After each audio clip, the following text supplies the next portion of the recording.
favorite student, good old Ann Serkey.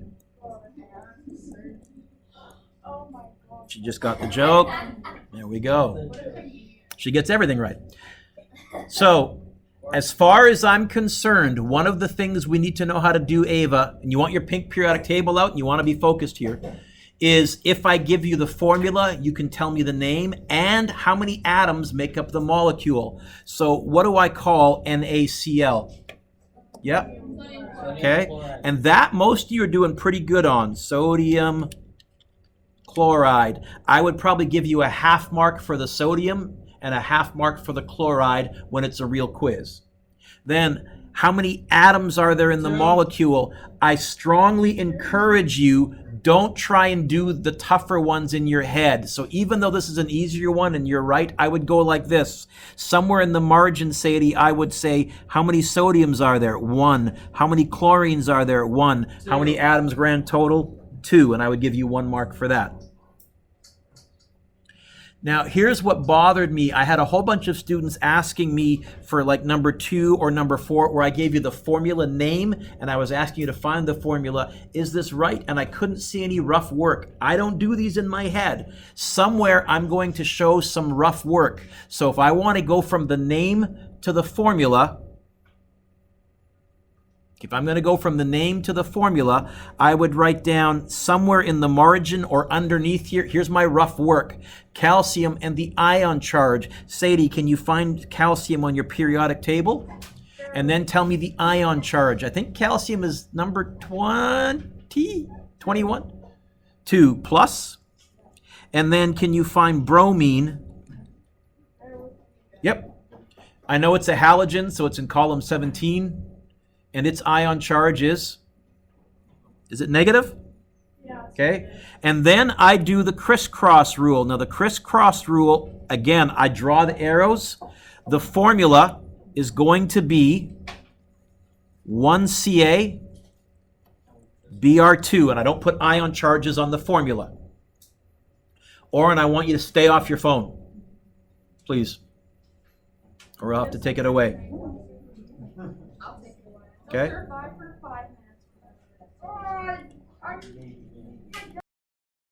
Most of these in my head, so I will always jot this down as rough work somewhere, either off in the margin, or I deliberately tried to give you some space underneath the name where you could do that. How many calciums are there in this formula? How many calciums are there in this formula? Not 2.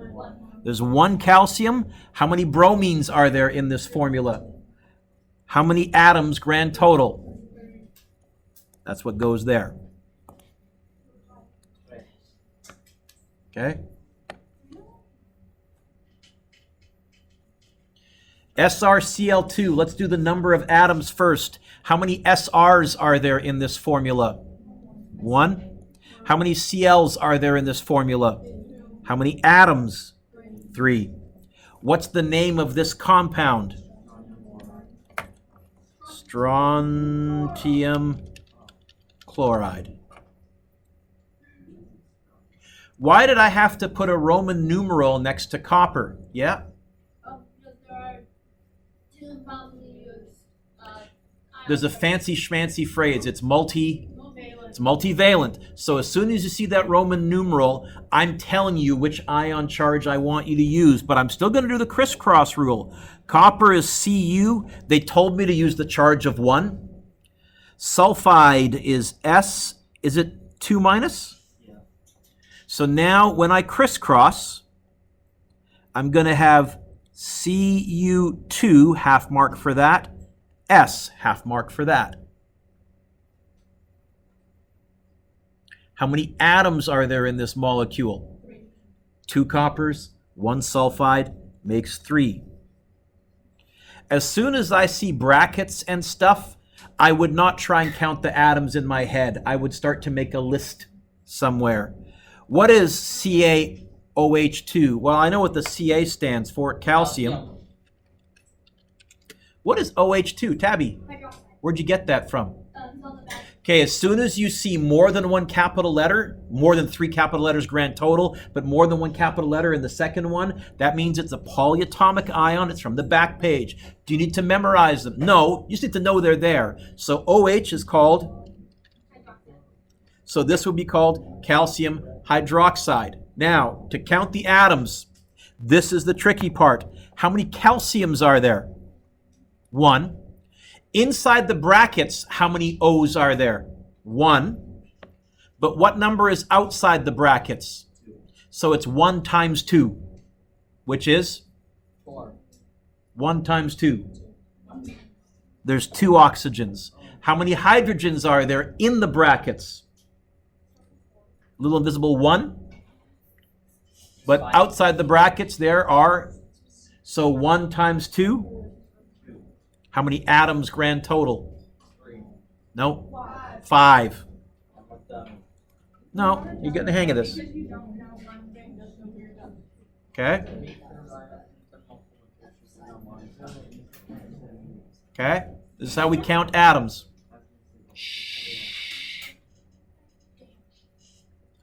Potassium, what the heck is permanganate? I'll bet you it's on the back page because that's not an element. So I know potassium, that's K, and I'm pretty sure it's K plus. Capital M, lowercase n, O4, and charge, please. Ion charge on permanganate? I don't know. Negative. So when I crisscross, there's going to be a 1 there and a 1 there. Do I bother writing the 1s? Nope. So Ava, the chemical formula is going to be potassium and then MnO4. If you want to put that in brackets, you can. Since there's an invisible 1 outside the brackets, technically, Ashley, you can get away without putting a bracket there, but it's not wrong to put it there, so I usually do.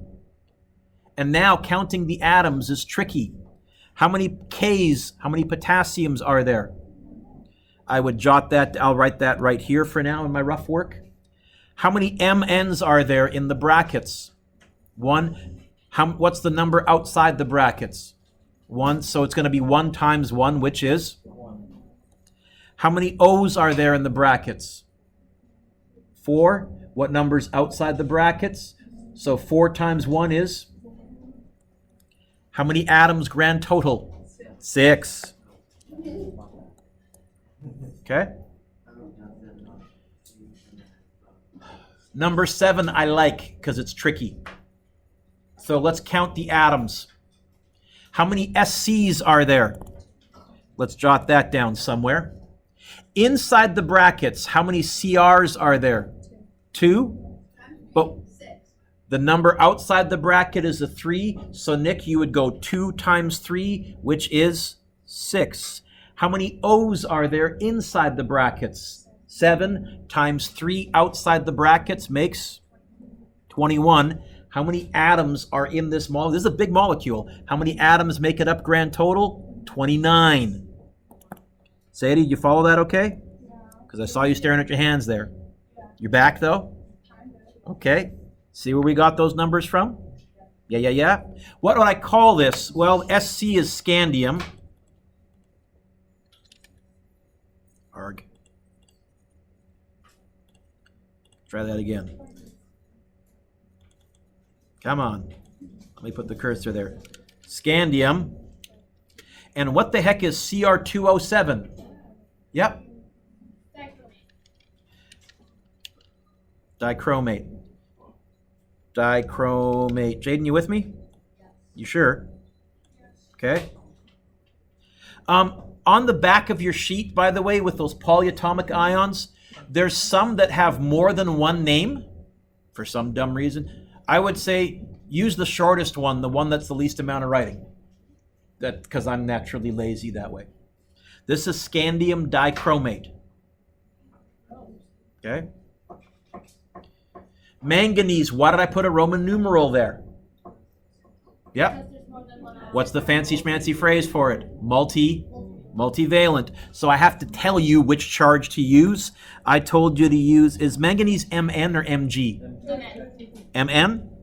And I told you to use 3 plus. Does it say phosphide? Does it say phosphide? So phosphate is from the back page. Phosphate is PO3 or 4? 4 or 3 negative. 3 minus. This one works perfectly for the crisscross rule, Nick, because I have a 3 plus and a 3 minus. So this was where we would crisscross and then reduce. So the formula is going to be Mn, one of them, PO4, one of those. Will I bother writing the ones? No. No. Okay. How many of each atom are there? How many atoms grand total? Well, there's one. Have a seat, kid. Oh, sorry. Someone else standing up. Mn. Go ahead. We're good. How many P's are there in the brackets? 1. And what's the number outside the brackets? It's invisible. 1. So it's 1 times 1. There's 1 phosphorus. How many oxygens in the brackets? 4 times the 1 outside the brackets. How many atoms grand total? This being able to count atoms is going to become vital in the next unit. And I'm not sure I did a good job of explaining this, so I'll take some of the blame. But still, we need to be able to do this. Let's count the number of atoms first, since they gave us the formula. How many ZRs are there? How many CRs are there grand total? 1 in the brackets times 2 of them. How many O's are there grand total? 8. So again, if you're trying to do this in your head, I would encourage you, jot down the numbers somewhere, because it's 1 plus 2 plus 8. I can counter that in my head, because 2 plus 8 is 10, plus 1 is 11 atoms. What do we call this? What the heck is ZR? Zirconium? What the heck is CrO4? Chromate?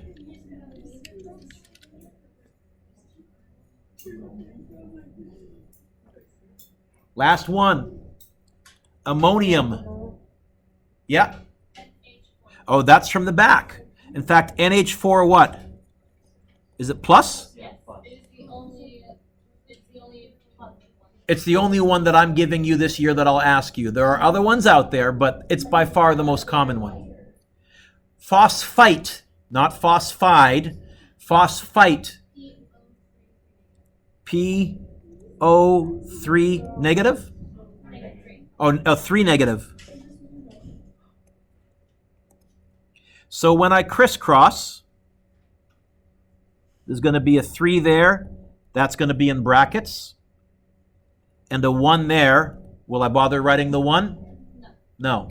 So, Sadie, it's going to look like this. NH4 in brackets. What number is going to go at the bottom of the brackets outside here? 3. And then PO3. What number is going to go outside this bracket?